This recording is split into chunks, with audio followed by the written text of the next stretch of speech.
बार बार आपका पीरियड आ जाता है, बार बार आपको प्रेगनेंसी नहीं होती है, ओवुलेशन तो हो जाता है लेकिन बार बार आपको प्रेगनेंसी नहीं होती है, बार बार आपको पीरियड आ जाते हैं।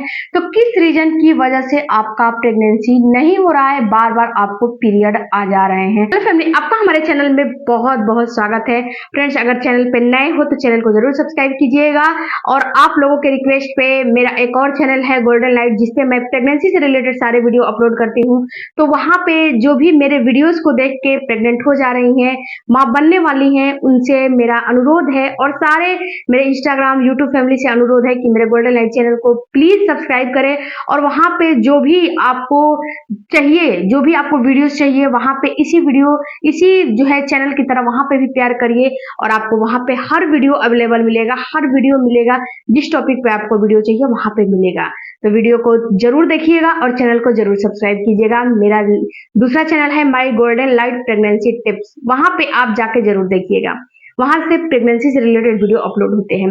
सबसे पहले जानते हैं फ्रेंड्स कि ओवुलेशन तो हो जा रहे हैं लेकिन फिर जो है इम्प्लांटेशन फेल हो जा रहा है, पीरियड आ जा रहा है। आखिर ऐसा क्यों हो रहा है कि बार बार ओवुलेशन हो जा रहा है लेकिन इम्प्लांटेशन फेलियर हो जा रहा है? सबसे पहले फ्रेंड्स जानते हैं कि जो इम्प्लांटेशन होते हैं, इम्प्लांटेशन होना किसे कहते हैं। तो देखो डियर, जब आपका ओवुलेशन हो जाता है, ओवुलेशन के बाद आपका इम्प्लांटेशन का फेज आता है। तो इम्प्लांटेशन जब फेल होता है तो इसका मतलब एक ही है कि आपका हार्मोन डिस्टर्ब होता है, इसीलिए आपका इम्प्लांटेशन फेलियर जो है हो जाता है। अगर आपने जो है आपका हार्मोन डिस्टर्ब है, उसके साथ साथ जो आपकी बच्चेदानी है वो बिल्कुल ही उसका जो मुंह छोटा है या फिर बच्चेदानी कमजोर है, इससे भी आपका इम्प्लांटेशन फेलियर की समस्या देखने को मिलती है।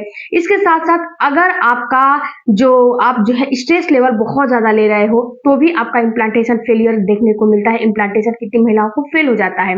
इसके बाद फ्रेंड्स चौथा जो रीजन होता है वो होता है कि अगर आपका जो प्रोजेस्टेरोन हार्मोन है अगर वो कम रहेगा, या फिर अगर आपने कोई वजन का काम कर लिया, कोई ऐसा काम कर लिया जो कि आपके डेली रूटीन में नहीं है और इस समय आपने उस काम को कर लिया, तो भी आपका इम्प्लांटेशन फेलियर होने का चांस बहुत ज्यादा होता है, बहुत ज्यादा। इससे भी इम्प्लांटेशन फेलियर का जो है चांस हो जाता है, इम्प्लांटेशन फेल हो जाते हैं। तो फ्रेंड्स बहुत सारे रीजन है इम्प्लांटेशन फेलियर का, जिसमें से कि जो मेन रीजन है मैंने आपको बता दिया है। और एक और रीजन होता है फ्रेंड्स कि अगर आपके यूट्रस में फाइब्रॉइड या फिर रसौली, गांठ ऐसी ऐसी चीजें हैं तो भी आपका इम्प्लांटेशन फेल हो जाएगा, क्योंकि वहां पे जो इम्प्लांटेशन का मतलब ही होता है कि वहां पे आपके एंडोमेट्रियम की दीवार में बच्चे को धंसाना, यानी कि आपका बच्चा धंसेगा वहां पे तो ही आपका इम्प्लांटेशन होता है। तो इम्प्लांटेशन होना उसी को बोलता है, किसी चीज को धंसाना।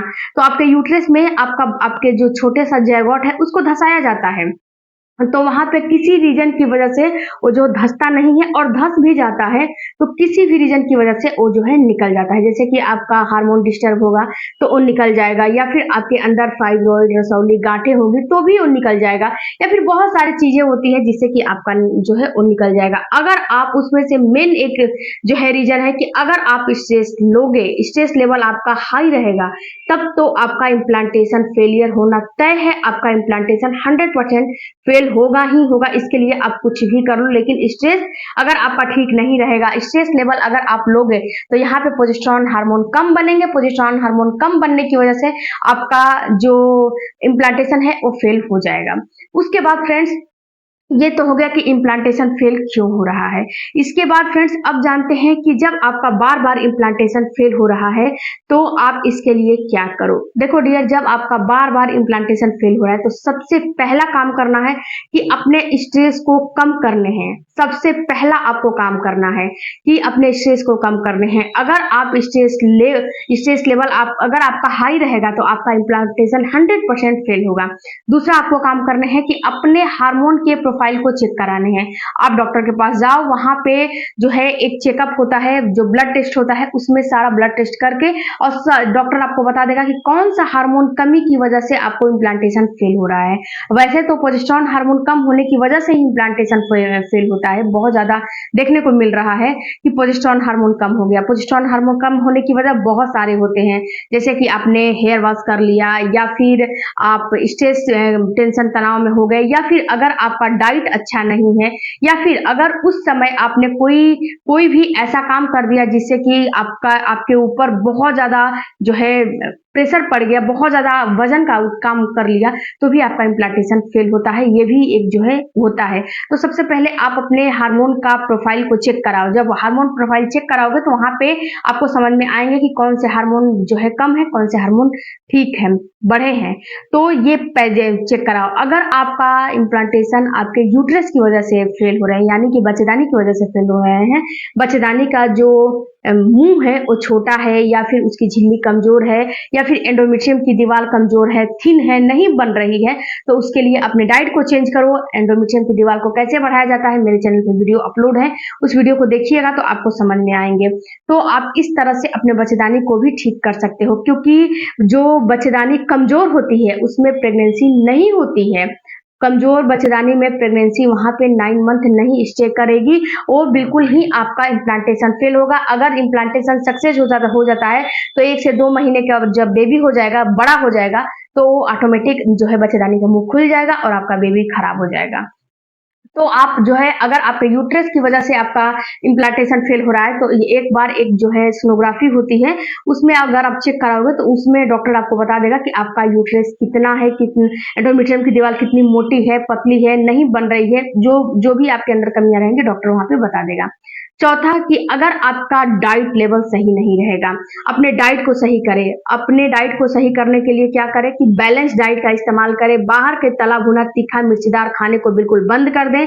उसके साथ साथ थोड़ा सा एक्सरसाइज करें। खाने के जब आप रात का डिनर कर लेते हो उसके बाद कम से कम 10 से 15 मिनट तक वॉकिंग करना है, सुबह में वॉकिंग करना है, और अनुलोम विलोम, चक्की चलान आसन, इसके साथ साथ आप लेग अप डबल पोजीशन, इसके साथ फ्रेंड्स और भी कुछ एक्सरसाइज है जो कि मैंने उस पर डायरेक्ट वीडियो बनाए हैं, केवल एक्सरसाइज पे ही। उस वीडियो को आप चेकआउट करिएगा तो आपको समझ में आएंगे। तो आपको एक्सरसाइज करने हैं। डाइट में जितनी भी हरे पत्तेदार सब्जियां हैं, जितनी भी जो है रंग बिरंगे फल हैं, जितनी भी आपको रंग बिरंग अनाज है डाले हैं, ये सारी चीज अपने जो है डाइट में आपको शामिल करने हैं। उसके साथ साथ एक काम और आपको करने हैं कि आपको सीड साइकिलिंग और आपको ड्राई फ्रूट्स आता है उसको अपने डाइट में शामिल करने हैं।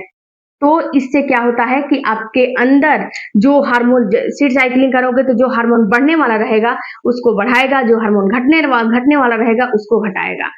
ओके, ये तो बात समझ में आ गई। इसके साथ फ्रेंड्स प्रोजेस्टेरोन हार्मोन, अगर आपकी बॉडी हीट की वजह से बार बार जो है खत्म हो रहा है आपका जो बेबी, बार बार आपको मिसकैरेज हो जा रहे हैं, 3 से 4 बार हो गए हैं, तो आप एक काम करो कि अगर आपका जैसे कि हार्मोन वाला प्रोफाइल बिल्कुल सही है, आपकी बच्चेदानी भी सही है, आपका हर चीज सही है, वरना फिर भी आपका जो है इम्प्लांटेशन फेलियर का काम हो रहा है, फिर भी आपका इम्प्लांटेशन फेल हो रहा है, तो आपको कहीं ना कहीं बॉडी हीट बहुत ज्यादा हो रही है। तो आप एक काम करो कि आप सौंफ का पानी लो। सौंफ को क्या करो कि एक दिन जैसे कि रात में सोने जा रहे हो, रात में 1 चम्मच सौंफ को पानी में भिगो के रख दो, सुबह में उसे छान लो, छान के और सौंफ को हटा दो, और उसमें आपको धागे वाली मिश्री को जो है बारीक पाउडर बना लेना है, और उसको उसमें थोड़ा सा डाल के आपको कंज्यूम करना है। और ये पूरे महीने आप करना है, पूरे महीने, पीरियड में, ओवुलेशन में, इम्प्लांटेशन में, पूरे महीने इसको करोगे तो जो आपके अंदर बॉडी हीट हो रही है, जो आपकी बॉडी में गर्मी हो रही है, वो गर्मी बिल्कुल शांत होगी और ये आपको बिल्कुल भी नुकसान नहीं करता है। इसके साथ आप गोंद कतीरे का भी इस्तेमाल कर सकते हो अगर आपकी बॉडी हीट रहती है तो। अगर आपके अंदर बॉडी में बहुत ज्यादा गर्मी रहती है तो गोंद कतीरे का, सौंफ के पानी की शरबत, सौंफ के पानी का इस्तेमाल करोगे तो ये 100% आपके बॉडी हीट को कम करेगी और आपका सक्सेसफुल इम्प्लांटेशन हो जाएगा। आई होप फ्रेंड्स कि ये वीडियो आपके कुछ काम लायक रहा होगा, तो चैनल को जरूर सब्सक्राइब कीजिएगा। मिलते हैं